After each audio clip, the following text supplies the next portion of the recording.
Yeah, welcome everyone. This is a Walking Writers Salon.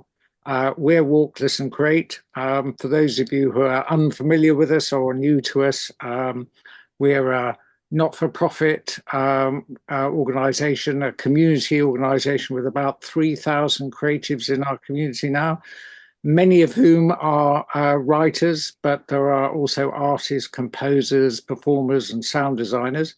And that's that quirky thing is that you all have something to do with walking, either making work on foot or making work to be experienced on foot. Okay, so Stephen Rutt is our guest this evening. He's a naturalist, nature writer with a penchant for birds. Um, I'll read his bio, which he has put on the Walk, Listen, Create profile. And if you haven't added your own bio or profile to Walk, Listen, Create, please do. So we'd love to know a little bit more about you, and you can do that. So Stephen is a naturalist and award-winning author of 5 books. Despite falling into a river when he was 2 years old, he's never learned to swim. But water has fascinated him ever since. Birds have also been his life's guiding passion since he was 14, and he can't remember a time when he wasn't an obsessive reader. His books, The Seafarers, A Journey Among Birds, 2019, Wintering, A Season with Geese, 2019, The Eternal Season, Ghosts of Summers Past, Present and Future, 2021, The Salt Marsh Library, 2025, and the book we're probably going to focus most on, The Waterlands, published this year. They each tell the story of our environment and the species we share with it. The Seafarers won the Saltire Society's first book award. Wintering was listed by the Times as one of the best nature books of 2019, and The Eternal Season was shortlisted for the Saltire Society's best non-fiction book award. He's been shortlisted for the Anne Brown Essay Prize, won the Royal Literary Fund's J.B. Priestley Award, and has been published in The Guardian, The Scotsman, Granter, and Caught by the River. And as you probably all learnt earlier, he lives in Dumfries, Scotland, with his daughter, and spends most of his time bird watching in the rain. So come on then, what was the initial prompt for writing about the wetter places that we walk, Stephen? Well, yeah, the bio kind of sums it up nicely, but water's been sort of an ever-present in my life, which is, on the one hand, a really stupid thing to say because water is integral to life. Water is life. There is no life on Earth without water. But after falling in the river when I was 2, I became a fisherman in my late childhood. So I spent a lot of my time drowning sweet corn in dismal khaki-coloured ponds in Suffolk. And my brother was very effective at catching fish, and I wasn't. So when I was 14, I had a hissy fit, wanted a more interesting hobby, and I took up birdwatching. And now you can't get birdwatching in East Anglia without growing up, without visiting wetlands sort of every weekend. So most of my sort of fondest teenage memories are me beside reed beds near salt marsh, gravel pits. Yeah, so as an obsessed birder, water was kind of ever present. And then, yeah, I started my career as a writer and with that sort of bird focus. But recently, I decided to sort of broaden out into what I call habitat writing. So to do that, that's why I decided to write about wetlands through the lens of a single raindrop. And yeah, I am constantly telling people that there is more to my life than birds, which is why the publisher popped an oyster catcher on the cover.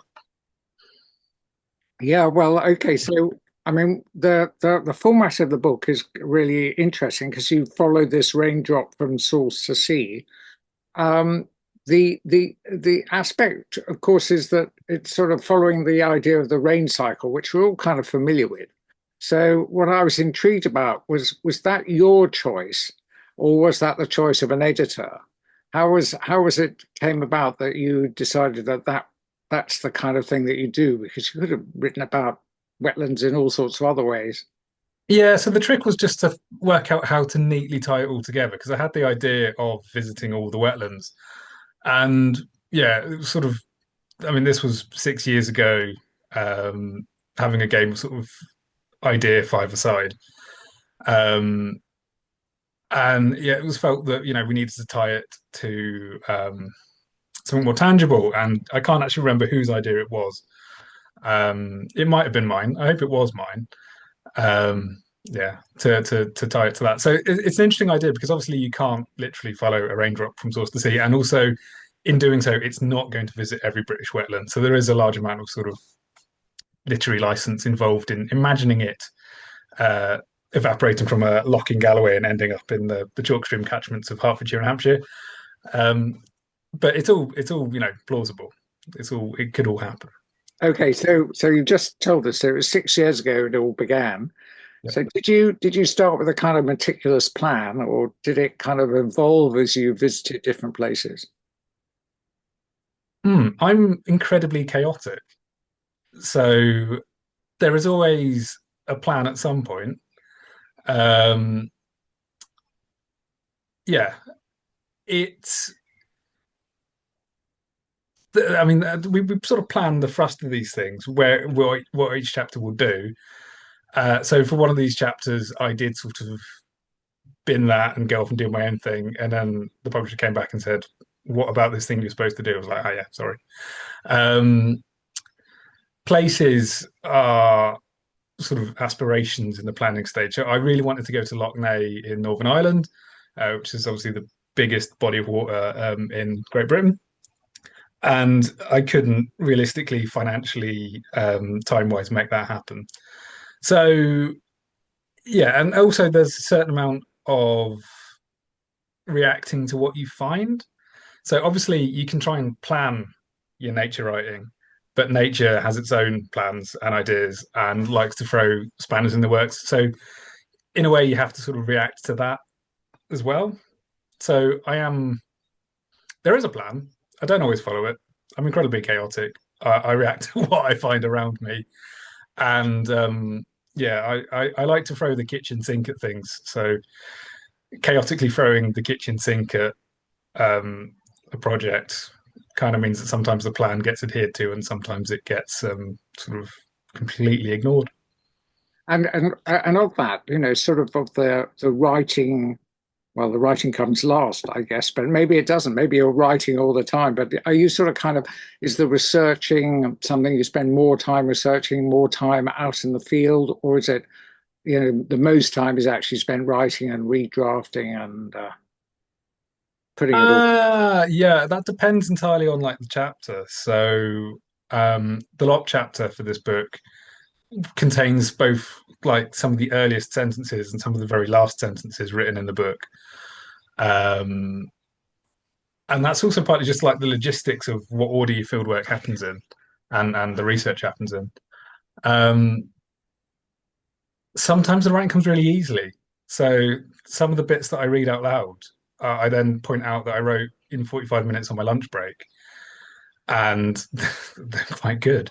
And then other bits, are painstakingly sort of takes months at a time to write 500 words. So it's kind of, yeah, again, chaotic. Things take their own time and speed and pace. Um, Partly why I'm so fond of writing, doing the nature writing I do, is that I do get to set myself like ideal birding trips. So like the Blanket Bog chapter, I went to the Flow Country, which is a place I've always wanted to go bird watching, and it turns out writing a book is a great excuse to go there. I really like doing the field work. That's the best bit because as a bird watcher, as a naturalist, I'm out there anyway, doing it, breathing it, living it, and yeah, when I'm in that moment, I'm just sort of completely in the moment. So I don't make notes. I will make notes if I'm doing like a multi-day trip, but just for like a day's field work, I won't make notes. I just got to be in the zone, experiencing it completely. Yeah, well, it was kind of interesting because, of course, rivers meander or they rush through the rapids. And you wrote something in the acknowledgements, which I thought was really interesting. You also wrote a line where you said, "If you ever read this far, I'll be really surprised." So, Yeah, it, no, I'm impressed. Well done. so I I did. never do this. I never read the acknowledgements of a book. So I did read the acknowledgements, and you wrote you said, or wrote, time when writing functions as much the same as it does while raising a child. The past 4 years have simultaneously flown and inched past, flowed smoothly and juddered by in chaos, internal and external. So you partly answered it. Which of the bits of the writing meandered for you, and which of the bits were uh, caught in the rapids? Um, so the Saltmarsh chapter was a rapid. Blanket Bog was a rapid. Ben was a rapid. Locks took forever. Um, but that's also because in the Lock chapter there was a lot of learning to be done. Um, I kind of set myself up for what I thought was going to be just a really simple, easy story to tell about, chemistry, water chemistry and acidification, things like that. And then as I got into it, I realized that this is incredibly complex stuff. Um, One thing that I don't think I realized when I set off as a nature writer was that if I'd paid attention in chemistry at school, then it would have made life a lot easier. Which is my number one advice to the next generation of nature writers is pay attention to chemistry. Okay. Well, on that note, I have to say that I did manage to get chemistry O level, but I didn't get much further than that. Okay, so we're going to get you to read a couple of sections as well. But one of the things that was good for me was that you went to the source of not one river but three. You went to the Tweed, the Annan, and the Clyde, and two of these are well known. And in fact, I've been to the source of the Tweed. But I wasn't even aware of the third, which is the one that flows into the Solway Firth. So, Okay, uh, yeah. So the yeah, River Annan. yeah. So the river, So, can you explain the differences in the rivers? Can you sort of say, because they are very different, aren't they? The Tweed and the Clyde are sort of complete opposites almost. yes. I mean the Tweed is your posh river that flows through the borders and is famous for cloth, the posh cloth that people like to wear. And it's a mighty salmon river as well, and it forms the border between Scotland and England for at least 14 miles, I think. And then the Clyde flows north into the Firth of Clyde or the Irish Sea, and that is a mighty ribbon of water that powered Scotland's industry for a large part of the 19th and 20th centuries. And then the Annan, which rises, I mean, a mile away from where the Tweed rises and just goes in completely the opposite direction. Um, Rises on the Devil's Beef Tub, which is one of the great evocative local names for things. It just sort of gently meanders through 60 miles of the Fleece and Galloway's countryside, passes by Lockerbie and Lochmaben and flows out at Annan, and doesn't really do a great deal. But I mean, it's a perfectly lovely river, with a perfectly lovely end, but quite have the same level of stories that others did. But it is a remarkable place, that corner of the Southern Uplands, where across like 7 miles, um, three great rivers that all go in completely different directions and do completely different things are born. And then obviously with the rain clouds that we get here, one one cloud can release water in three different locations, going to three different coasts. So Yeah. So, okay. Well, we we in the Western world have taken water for granted, and we're beginning to endure increasing intensity and frequency of rainfall. yeah. Do you think we will individually ever bother with not being profligate in our consumption of it? I mean, and the more we get, we're just going to waste more of it, aren't we? Well, we're not getting more of it, we're just getting more extremes of it. So we're getting drier summers and wetter winters. And one hopes that we will learn this, but we live lives that are innately removed from nature. And it's hard for people. And I say this like completely respectfully, it is hard to join the dots and to understand things, which is kind of where I see my role as a nature writer as being, trying to help people see the invisible parts of the world that explain why it works and how it works and how to improve it, how to, stop it from ending disastrously. Um, But yeah, there are a great many issues, um, and whether we will ever join the dots on them and realize these invisible things that are happening and that they in fact impact our lives deeply and our actions have a deep impact on that. I don't know, but I hope so. I mean, Definitely, I think it's a topic whose time is coming. yeah, when you were researching and going to meet people to talk about, the habitats, um, did you encounter people who, were carefree about water, or were you only talking to people who were, absolutely clued up about water? Yeah, I was kind of talking to the converted and then having to sort of remember it in my head, the unconverted, and it's kind of like trying to join the dots between the two. Certainly, when I write with my ideal reader in mind, who is my grandma, who doesn't have any time for any of this, doesn't care, and is put off by language. So it's kind of like trying to join the dots and not alienate people who don't care. Um, trying to tell it in ways that they would understand. Anyway, well, I'll explain to people. I chose two or three different passages that I invited Stephen to read, but I've also said if he's happy to read another one, then I'm happy with that too. So I don't know. Do you want to start with any of the three that I suggested, or however you want to play it, Stephen? Um, yeah, should we go for the chalk streams? You Let's go may. for the chalk streams. Okay. So you said you wanted from We Get Glimpses Intimately Blurry. Yeah. So this is from the chalk stream chapter. The chalk streams are England's great contribution to the world's wetlands. Um, Basically, where there's chalk bedrock and aquifers, the water that gets pushed through into a chalk stream is purified by the chalk, and they are very sort of leisurely, gentle places and full of really special wildlife. And they're famous also for their trout fishing. My cousin, weirdly, um, works for the Environment Agency in their chalk stream catchment in Hertfordshire. So I got the guided tour of the bleak, horrible bits of England's degraded, polluted, and unappreciated chalk streams. And that was good for a chapter. But at the end of it, I was like, I want to see a good one. So I went to the River Test and saw how they should be. The first half of this reading is the end of the chapter. And then the second half of this reading is the vignette that follows the chapter.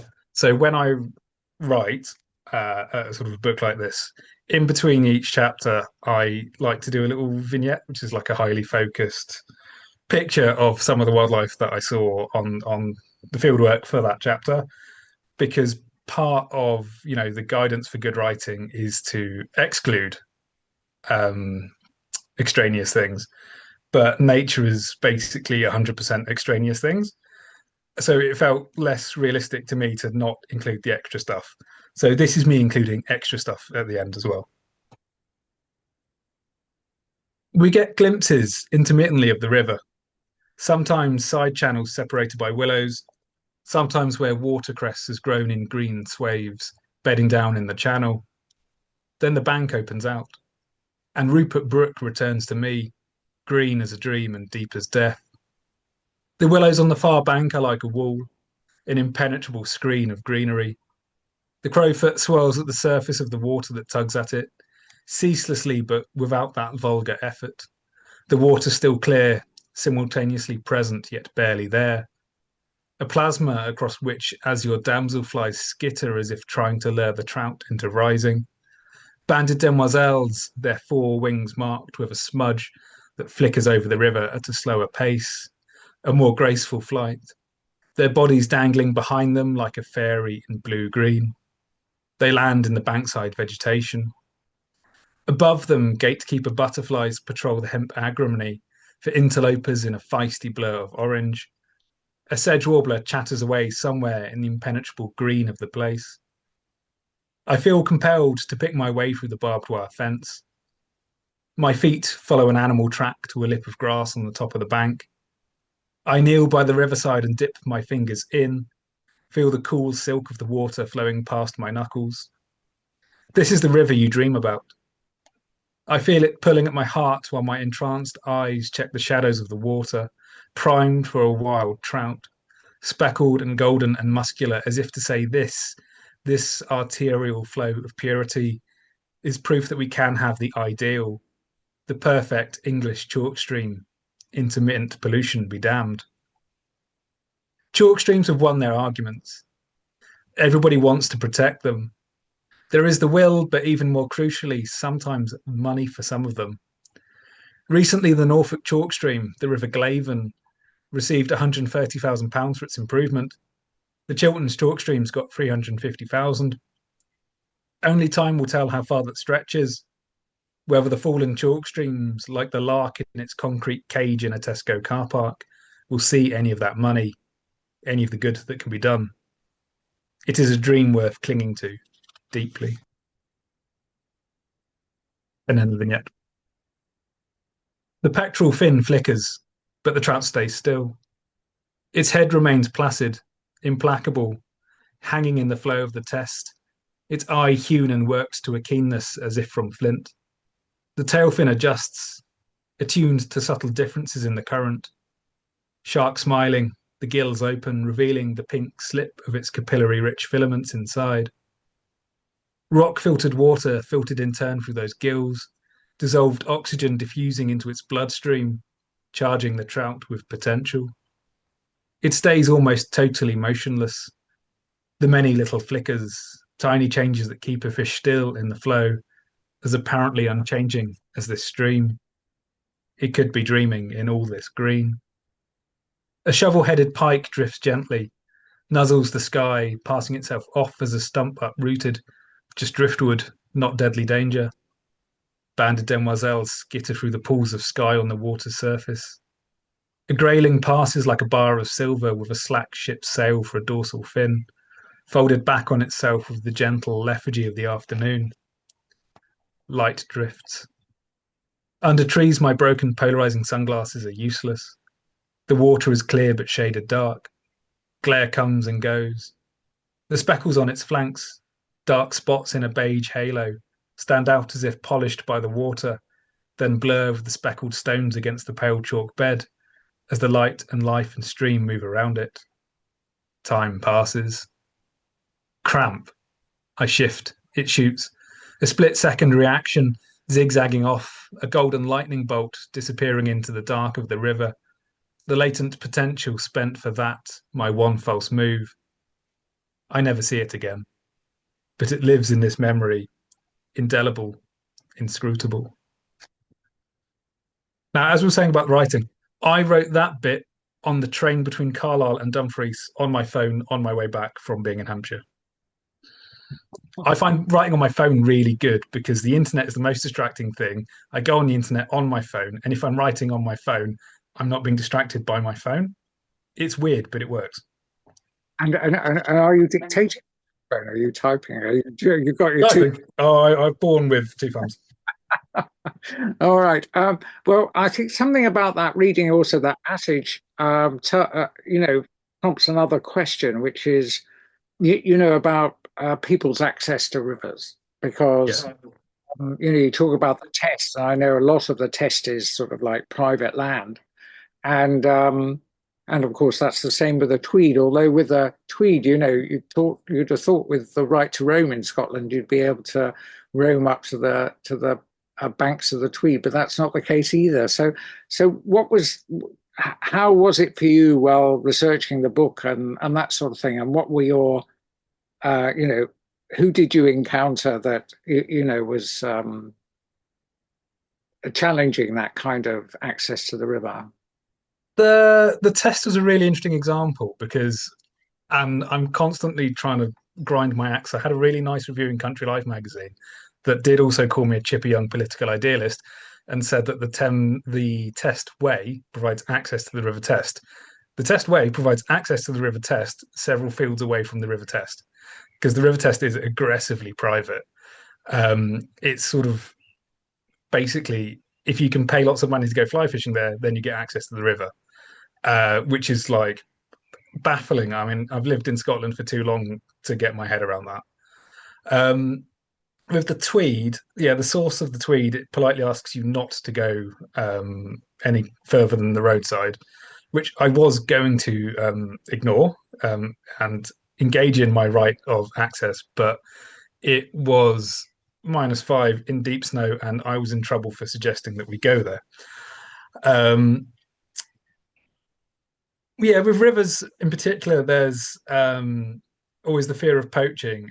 So fishing does involve a degree of sort of surveillance. So yeah, I went fishing in the Clyde for the book and had to show my ticket to the bailiff, who was a wiry man, always looking at the horizon, looking for people doing wrong things to his fish. He did also tell me that I had completely the wrong gear and I was never going to catch anything, which was correct. I did not catch anything, and I got very cold.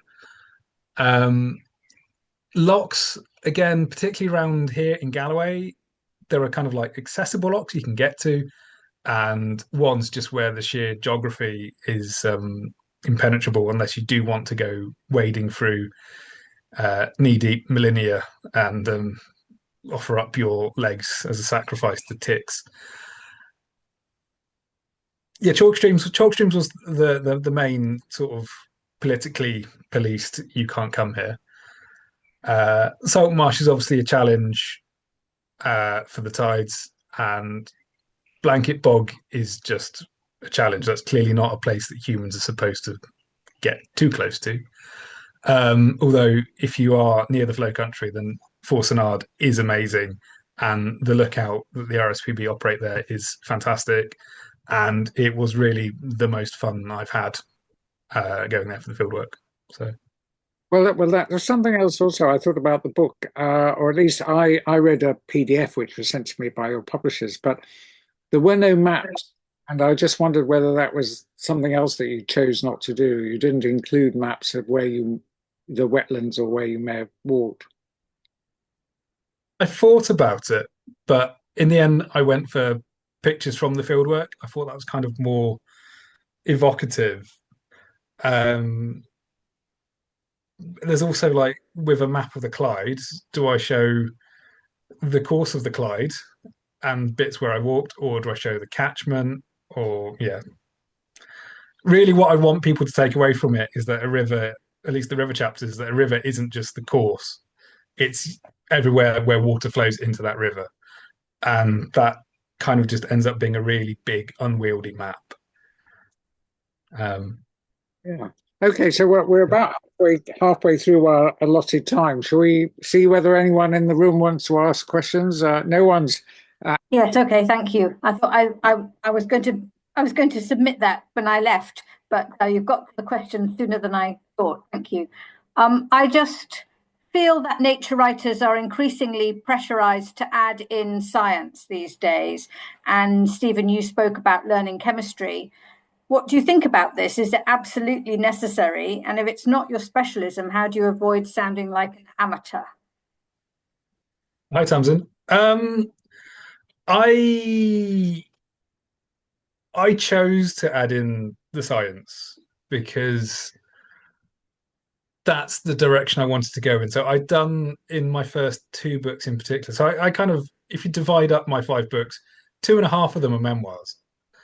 And there came a point when I began to be sick of writing about myself. Um, I have a recreational sideline in self-loathing, so this was quite easy to achieve. Um, and I wanted just to shift the focus away from me and my thoughts and feelings into that more explainy space, which is kind of a horrible way of phrasing it. But I did also used to work in museums, so I'm quite familiar with explaining things to people. Also, I do write in the book that I'm very much not a spiritual person. So, you know, it's okay for those who are to go down those angles.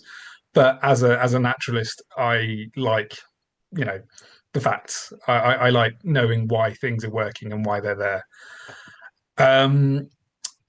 It's not necessary. Every project should follow its own rubric, its own needs.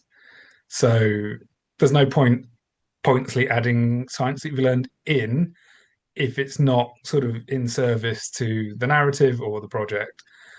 Um, so you should never, I don't think you should ever feel like you have to do something.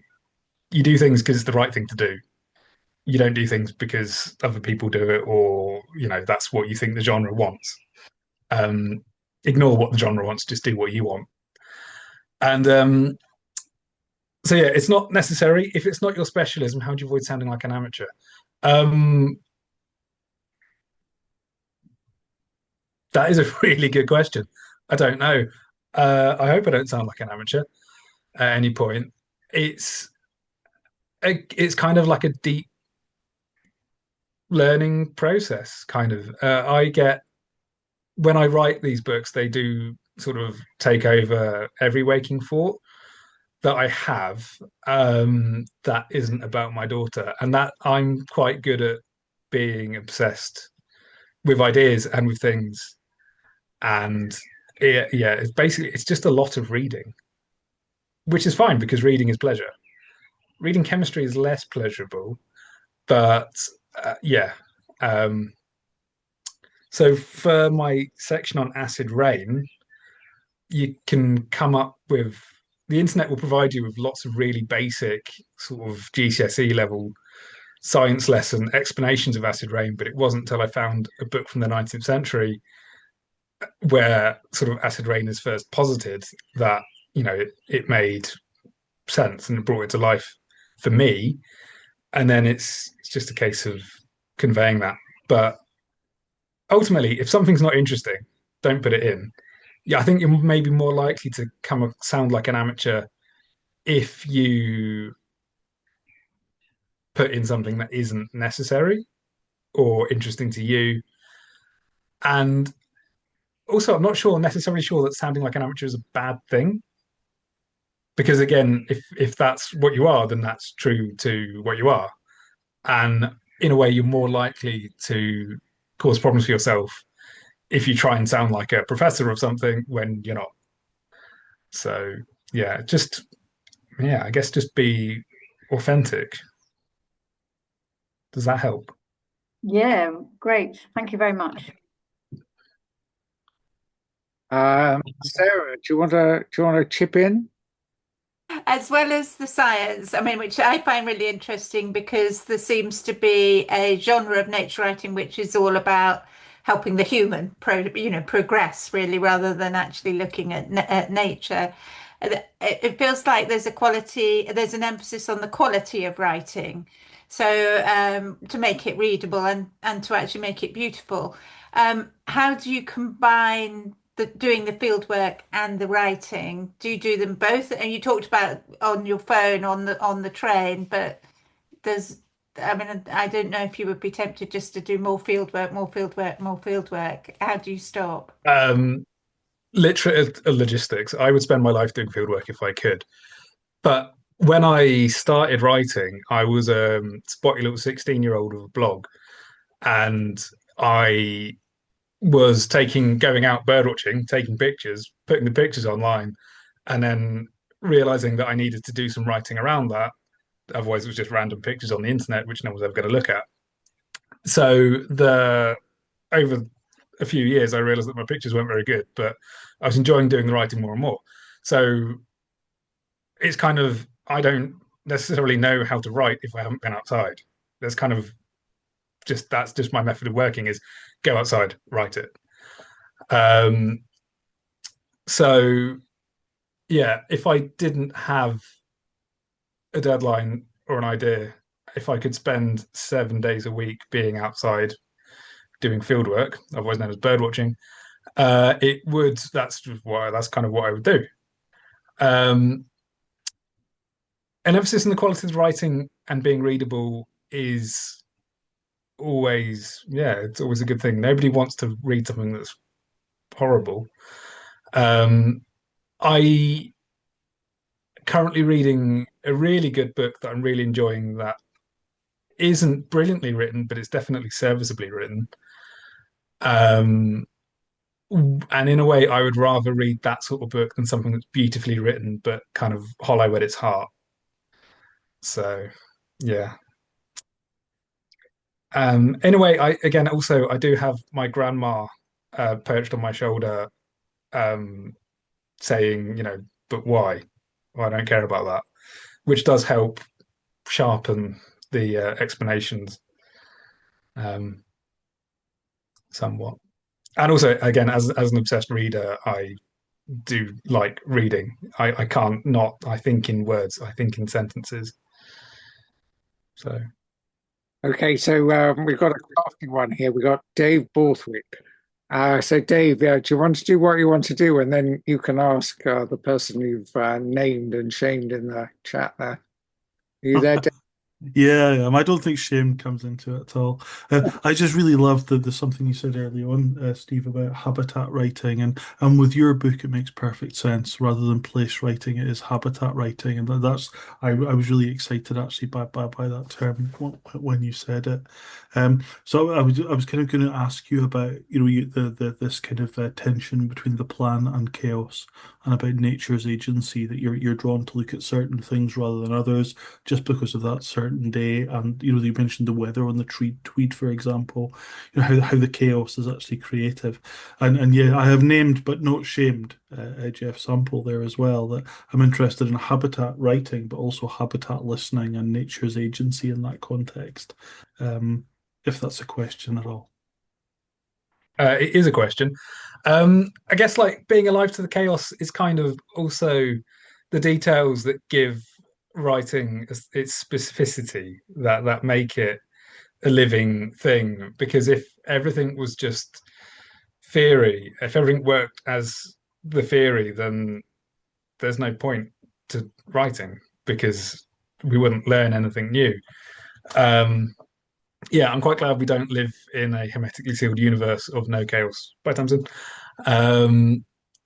Yeah, so yeah, it's also good to note also, I think, as a nature writer, when the landscape is resisting me, when it's not letting me carry out what I want, then that is also good to point out that we're not necessarily the dominant species we think we are, and that it just takes a bit of snow to be a reminder that actually water, weather, the planet is in charge here, and we answer to its rhythms and not the other way around.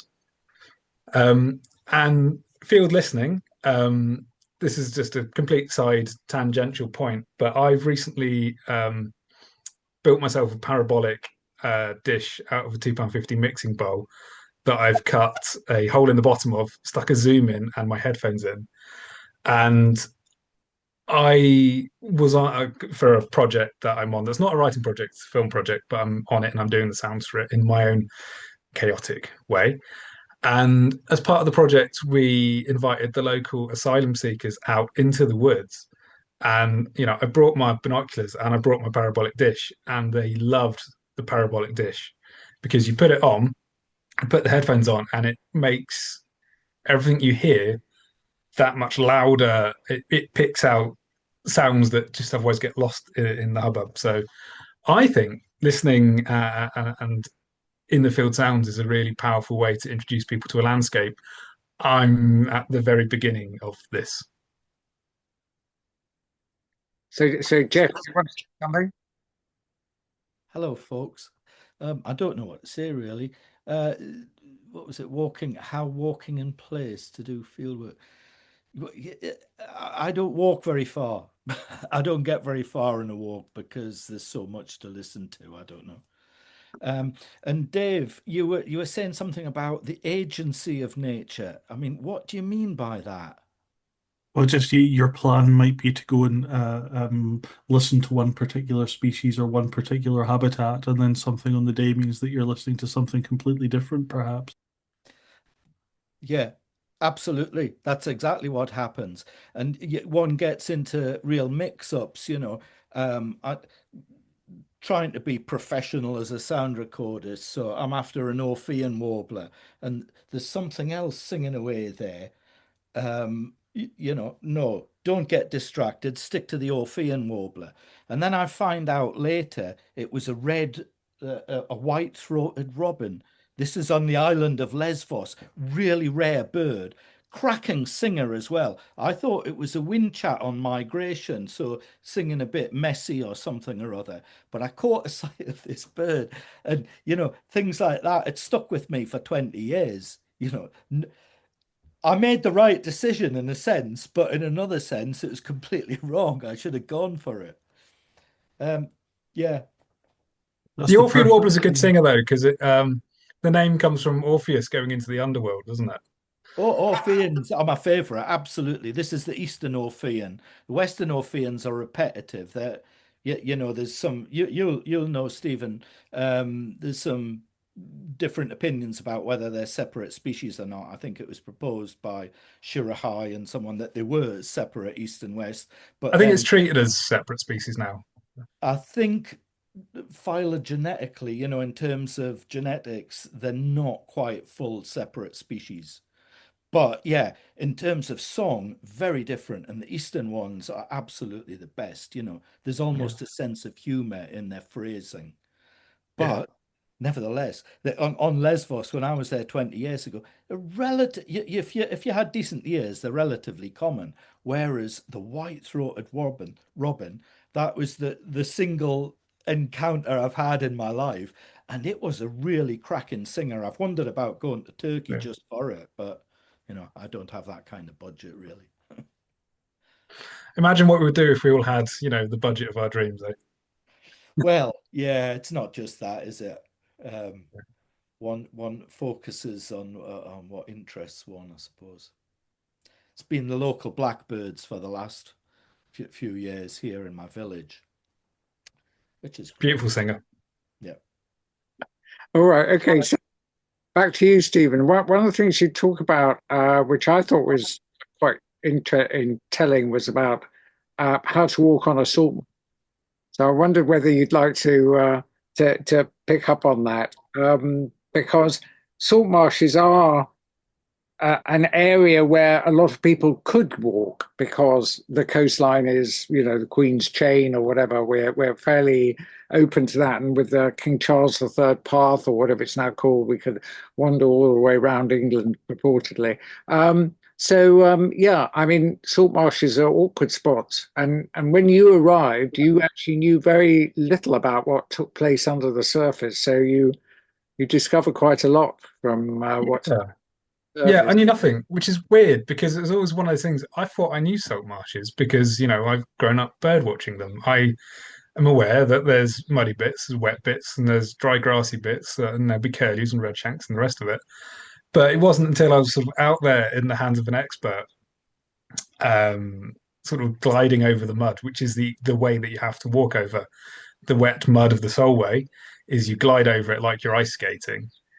And but when you do that, you unearth all these mud shrimps, Corophium volulator, which is like a woodlouse that looks like it's doing front crawl. It's got these two, out front, well, out back actually, because it looks like they're going in the wrong direction.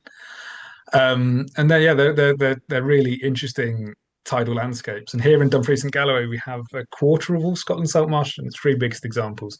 So we're fond of salt marsh down here. One of the great tips I learned also was that if you get yourself stuck in the mud and a salt marsh, you lift yourself, pull the heel of your boot, and you should free yourself. That's a useful survival tip for anyone who fancies going out into the Solway. Along with always check the tide times. It comes in really quick round here. All right. So something else that you mentioned, of course, was you talked about how you grew up around the Fens, and East Anglia is sort of familiar territory for you.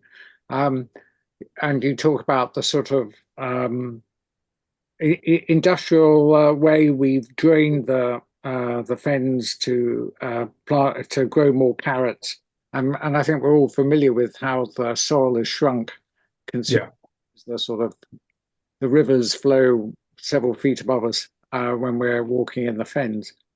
And what I thought was interesting was you felt that one of the best descriptions of the Fens actually comes from Graham Swift's The Waterland, which has a very similar title to your book, but that novel was something for me which was really special. I mean, I to this day, I still think it's one of the best novels I've ever read. Yeah, and it's extraordinary when people actually, when you search for it on sort of Google and things like that, and you see the number of different covers Yeah.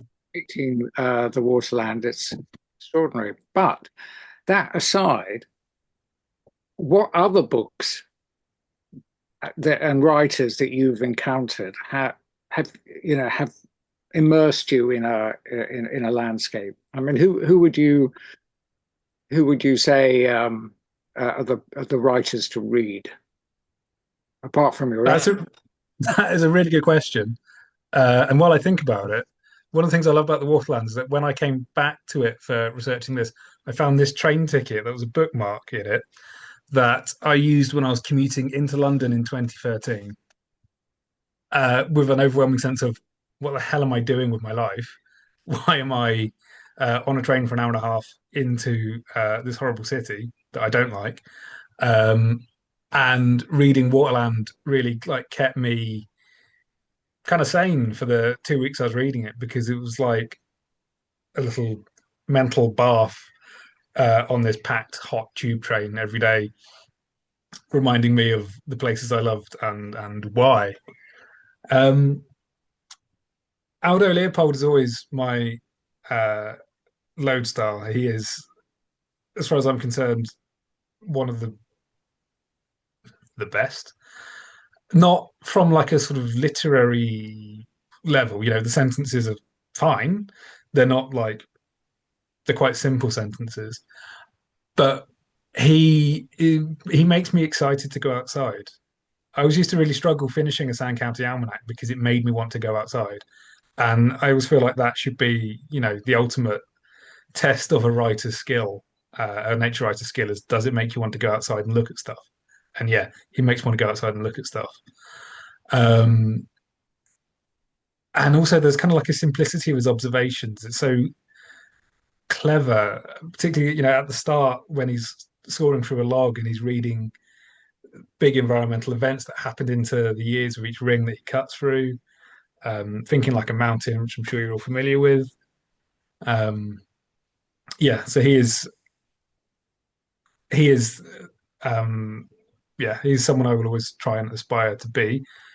Recently, I really enjoyed reading Willa Cather. I don't actually know if I'm pronouncing that correct. I seem to have a habit of reading her on long train journeys. Her novels of Nebraska are fantastic, really, really beautifully done, rich with landscape and people's lives in the landscape, and yeah, their relationships to each other and to the landscape. And I read O Pioneers while going home last summer to Suffolk in August, and it was startling reading Nebraska and looking out the train window and seeing brown wheat fields and dust and thinking, oh, here I am arriving in Nebraska in 21st century East Anglia. So yeah, I'm really into Willa Cather at the moment and just constantly looking forward to reading more Willa Cather. That's actually an interesting point, perhaps, that I actually don't read that much nature writing these days. My literary happy place is generally Graham Greene, and it's becoming Willa Cather as well. So I do like reading 20th century fiction. I mean, to me, what's interesting is that because I worked in book publishing in the 80s, and that was a sort of absolute glory decade for nature writing, and for many other books as well. And how the cycle has come back, but actually the cycle has come back much more strongly around memoir and nature writing. And I thought also, with the fact that you can't swim, you weren't one of these wild swimmers, because there've been quite a lot of wild swimmers ever since Roger Deakin, I think, waterlogged. But more recently, there've been lots of books which have looked at wild swimming and so no. I was interested in that from the sort of phenomena perspective, but I can't go wild swimming. Good night, Steve, if I did. Am I allowed to say that I don't like waterlog? Yes, you can. Okay. I hate it. What an awful book. Um, that's maybe a bit strong. I yeah, Roger Deakin and my brain don't get on. Well, that's interesting because I read his other book, or it's Out of the Wood or Into the Wood or whatever, and I found that pretty impenetrable, but probably like the woods he was entering himself. Yeah. But okay, so we're pretty close to wrapping up time. So if there's another question, let's have it from the people in the room rather than from me, and we'll give Stephen the last word. But would anyone else like to raise a question, make a remark? Tell us about what they're writing about. Is there anyone who wants to chip in? Hello? Yeah, go ahead, Jeff. Yeah. Are you aware of Sarah Maitland, Stephen? I've just read one of her books, and she's not, well, she'll be living not too far from you. Yeah, she lives over in Galloway. I haven't actually read any Sarah Maitland, but it's on the to get round to list. Was that the Book of Silence? Well, I started with the Book of Silence, and then that was a couple of years ago, which I did enjoy, being a listener. But I've just read Gossip from the Forest. Okay, yeah. Which is about woodland. She does a similar thing to you, visits one forest a month all around the country, and links it in with Grimm's fairy tales, being okay.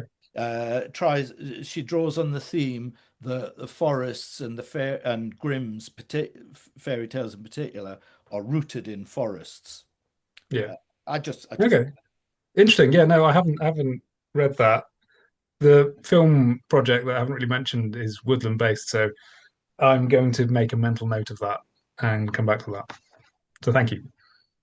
And Dave's putting one in there as well. So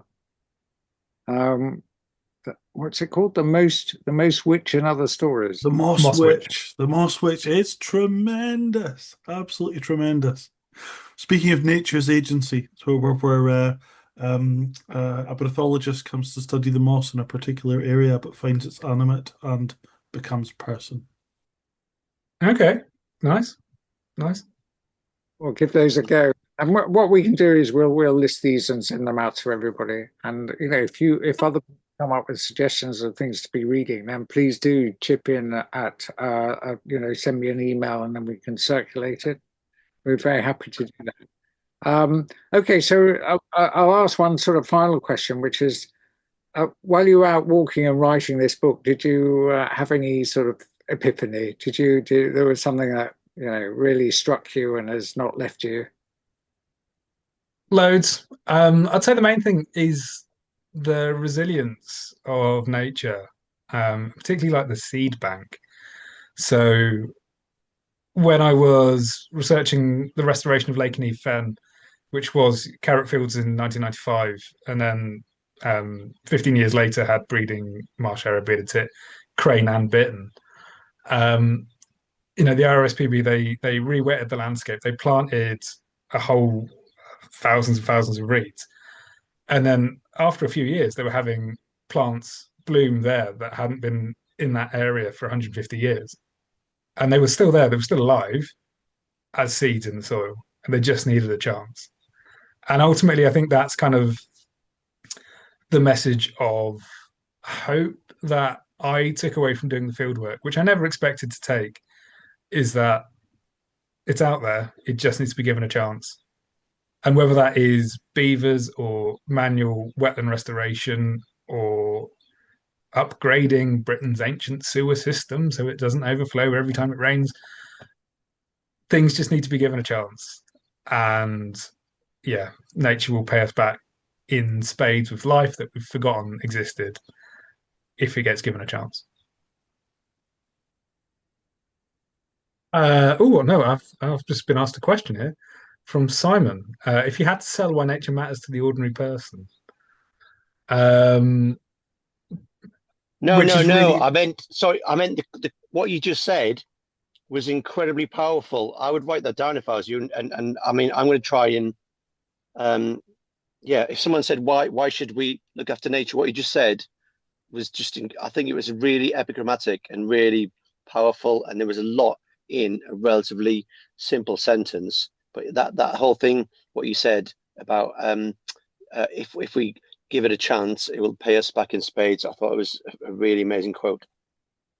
Thanks. Thank you, Sam. Yeah, sure. Well, I'm clearly not going to improve on that. So. Okay, so we'll leave it there. Okay, well, Stephen, thank you very much for joining us. Thank you for having me. Big thank you for everyone else who came to support us.